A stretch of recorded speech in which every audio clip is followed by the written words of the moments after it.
Welcome back, everyone. I'm so pumped for this deep dive. We're tackling a topic that's always fascinated me, the psychology of evil. Yeah, definitely one that gets you thinking. It really does. We're going to be looking at research, history, real-world examples, the whole shebang, to try and understand, how regular people just like us can end up doing awful things. And it's a tough one, right? Yeah. Because it's not about making excuses for those actions. Of course not. It's about understanding the psychology behind it, like what makes them even possible in the first place. Exactly. Like, if we can shed some light on these forces, maybe we can learn to resist them better. I think that's the hope. Totally.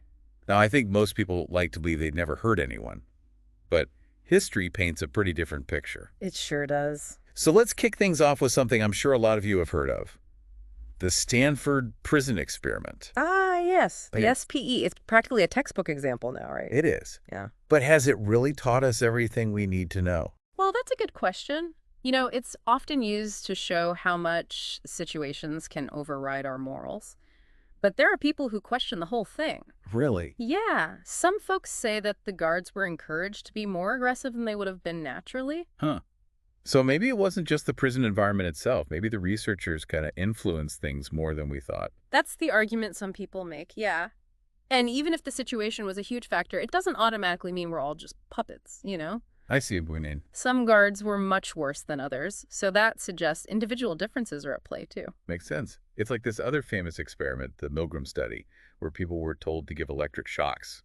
It's crazy how many obeyed, but did they all go along with it? Ah, good point. You're right, not everyone did.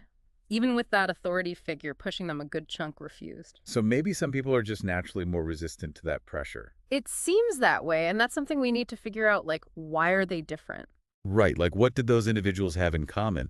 Certain personality traits or experiences that made them stand their ground? It's a fascinating puzzle. For sure. And then there's also the fact that not all authority is created equal right. Absolutely. Like we probably obey a doctor or a teacher differently than we obey, say, a politician. Definitely. And our culture plays a role, too. Some societies are just more hierarchical, which could totally affect obedience levels. It makes you wonder, if they redid the Milgram study today, would we get the same results? Or if they do it in a totally different culture? Yeah, good questions. The original study was in the U.S. in the 60s. Things have changed a lot since then. Okay, so let's switch gears a bit and talk about this idea of de-individuation. All right. It's a mouthful, but basically it's about losing yourself in a group. And that can lead to some bad stuff. Yeah, we've probably all felt that pull of the crowd, haven't we? Oh. Where you feel anonymous and you might do things you wouldn't normally do. Oh, for sure. Like, you're not really an individual anymore. You're Yeah. just part of the hive mind. Exactly. And it makes me think of those online trolls hiding behind fake names or even fans at a game getting totally out of control. Classic examples. De-individuation just lowers your inhibitions and makes people way more likely to go along with whatever the group's doing. It's almost like you get swept away by the energy of the crowd and lose track of your own sense of responsibility. Kind of a primal thing. I think there's something to that, yeah. And then, of course, there's anonymity itself. Right. When people feel anonymous, they're less likely to be held accountable for their actions, like those studies with kids wearing Halloween masks. They're more likely to steal candy. Right. It's crazy how a simple mask can change behavior like that. It really is. And it's not just masks either. Think about uniforms or just being part of a huge mob. It can have the same de-individuating effect. So it's like the anonymity creates this psychological distance between you and what you're doing. That's the idea. It makes it easier to cross those moral lines you normally wouldn't. So we've got all these factors playing a part. The situation itself, obedience to authority, de-individuation, anonymity. It paints a pretty bleak picture of human behavior. Is there any way to fight back against these influences? Well, that's where things get a bit more hopeful, actually. Okay, good, because I was starting to get a little depressed here. I hear you. But even though these forces can make us vulnerable, it's not like they completely control us. We still have agency, We can still make choices.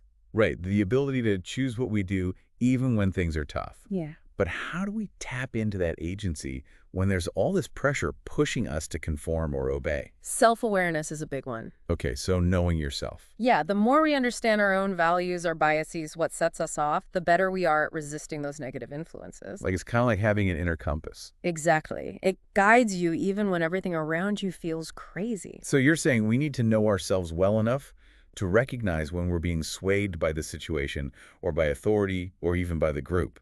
Exactly. And that self-awareness can help us build up our moral courage. Moral courage. Yeah, the strength to stand up and do what's right even when it's hard or unpopular. You know, that makes me think about heroism. Are heroes just people with a ton of moral courage?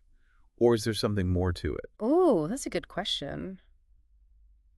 Moral courage is definitely a part of it, but I think it goes beyond that. How so? I think heroes are able to kind of transcend their own self-interest and act for the greater good.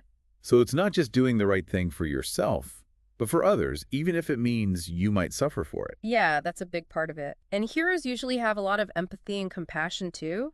They can connect with other people's pain and feel like they have to do something about it. It's like they can see past all the differences and labels and recognize that we're all human at the end of the day. That's it. And that ability to connect with others on a human level, that's essential for fighting against those dehumanizing forces we were talking about earlier. And speaking of heroes, we usually think of these grand acts of bravery, like saving someone from a burning building or something. Right, the classic hero image. But couldn't heroism also be these smaller, everyday actions? Oh, totally. It doesn't have to be some huge dramatic thing. It could be a teacher sticking up for a kid who's being bullied, or a neighbor helping an old lady with her groceries, or even just choosing to be kind when someone's being a jerk to you. Right. It's like those everyday acts of courage and compassion that really add up and inspire other people and make the world a better place. Couldn't agree more. And it's important to remember, heroes are just regular people. They have flaws, they get scared, they make mistakes, they doubt themselves, but they still find a way to keep going, to keep trying to do good. That's kind of comforting, actually. It means that anyone can be a hero, not just these exceptional few. Exactly. We all have the potential for heroism inside us. It's just about developing those qualities, the courage, the compassion, the self-awareness, and being willing to act when you see something that needs to be done. So if we all have the potential for heroism, does that also mean we all have the potential for evil? Like, is there a dark side to everyone? Whoa, that's a deep one. It's a question people have been asking for ages.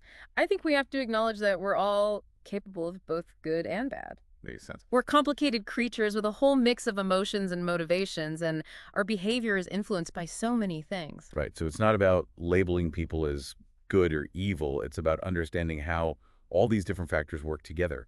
Our personality, the situation we're in, and how that shapes the choices we make. Exactly. And that's why it's so important to understand the psychological stuff we've been talking about, the things that can make us susceptible to those negative influences. You know, all this talk about situational forces makes me think of something we haven't really discussed yet.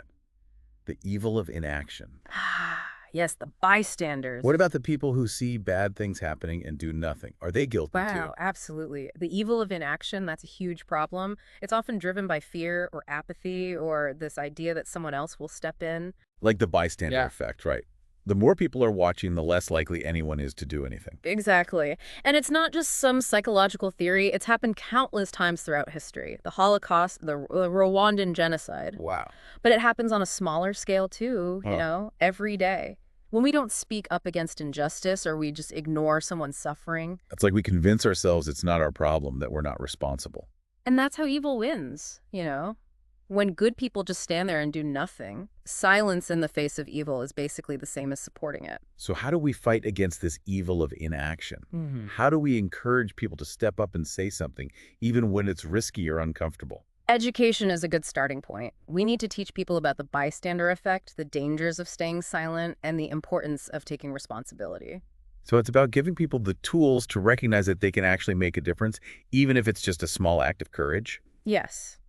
And it's also about creating a culture of empathy and compassion where people feel connected to each other and are willing to stand up for one another. This reminds me of that study with the seminary students. Oh, yeah. The Good Samaritan study. The ones who were less likely to help someone when they were running late. Right. It showed that even people who are supposed to be all about helping others can get caught up in the situation. It's like we have to make a conscious choice to break free from that autopilot mode and be present in the moment, ready to help if someone needs us. That's a great way to put it. That presence of mind can make all the difference between being a passive bystander and actually doing something good. So we've covered a lot. Situational forces, obedience to authority, de-individuation, anonymity, heroism, and even the evil of inaction. Mm. What else can help us understand this whole evil thing? It feels like we've barely scratched the surface, but there's this one area that's just really hard to wrap my head around. What's that? The psychology of people who commit acts of violence and terror. Like, how can we even begin to understand a mindset that targets innocent people? Yeah, that's a tough one. And I think we need to be really careful and nuanced in how we approach it. Of course. There's no one-size-fits-all explanation for terrorism. There's no single profile that fits every terrorist. Right. It's not like there's some evil gene or something. Exactly. But research has shown us some patterns, some insights that can help us understand what factors might lead someone down that path. One thing that's always surprised me is that a lot of terrorists aren't driven by poverty or desperation like you might think. Right. Like, our sources talked about a study of Palestinian suicide bombers, and a lot of them came from stable, even well-off backgrounds. Yeah, it's a common misconception that it's all about economics, poverty, or lack of opportunity. Those things can play a role, but they're not the whole story. So if it's not just about hardship, what else is going on? Well, a lot of times it's about a deep sense of grievance.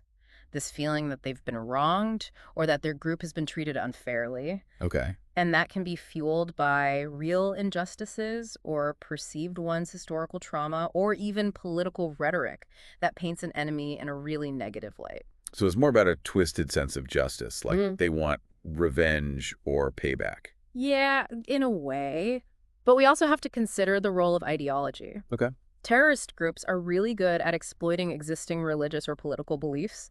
They twist those beliefs to justify violence as a way to achieve their goals. It's like they take people's good intentions, their desire for a better world, and turn it into something destructive. That's a good way to put it. They offer a simple narrative, good versus evil, Yeah. and they promise belonging and purpose, which can be really appealing, especially to young people who are still figuring out who they are and what they believe in.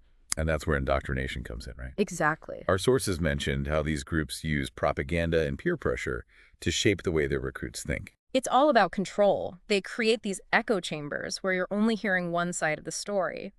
And they constantly reinforce their ideology through stories, rituals, symbols. So they basically create this alternate reality where violence is seen as a good thing and the enemy is portrayed as less than human. And that dehumanization is crucial. Once you strip away someone's humanity, it becomes much easier to justify hurting them. Wow.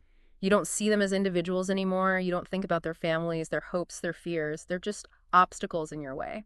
It's scary how propaganda and groupthink can really distort our view of the world. It makes me think of that Milgram experiment again. How so? Well, how regular people were convinced that they were actually hurting someone else. Yeah, that's a good point. It shows how easily we can be manipulated into doing things we wouldn't normally do, especially when we're in a specific environment surrounded by certain people and being fed certain information. So if we can be influenced to do evil, does that mean we can also be influenced to do good? Like, can we use these same psychological principles to promote peace and compassion and understanding? That's a great question, and I think the answer is yes. Just like negative environments can breed evil, positive environments can nurture good. So it's not just about understanding the dark side of human nature, but about using what we know about psychology to create conditions that bring out the best in us. Exactly. We can create educational programs that teach critical thinking and empathy. We can encourage dialogue and understanding between different groups. We can highlight stories of heroism and compassion to inspire others. And it all starts with awareness, right? Being aware of the forces that shape our behavior both from the inside and the outside. Couldn't agree more. The more we understand about the psychology of evil, the better equipped we are to resist it and to create a world where good prevails. This deep dive has been quite a journey. We've explored some dark territory, but we've also seen the incredible potential for good that we all have. And that's the message I hope people take away from this. We're all complex beings capable of both great and terrible things. But by understanding the forces at play, we can choose the path of compassion, courage, and hope. Well said. Thank you so much for sharing your insights with us today. It's been an eye-opening conversation. It's been my pleasure. And to our listeners, thank you for joining us on this deep dive into the psychology of evil. Keep those questions coming, keep learning, and keep striving to make the world a better place.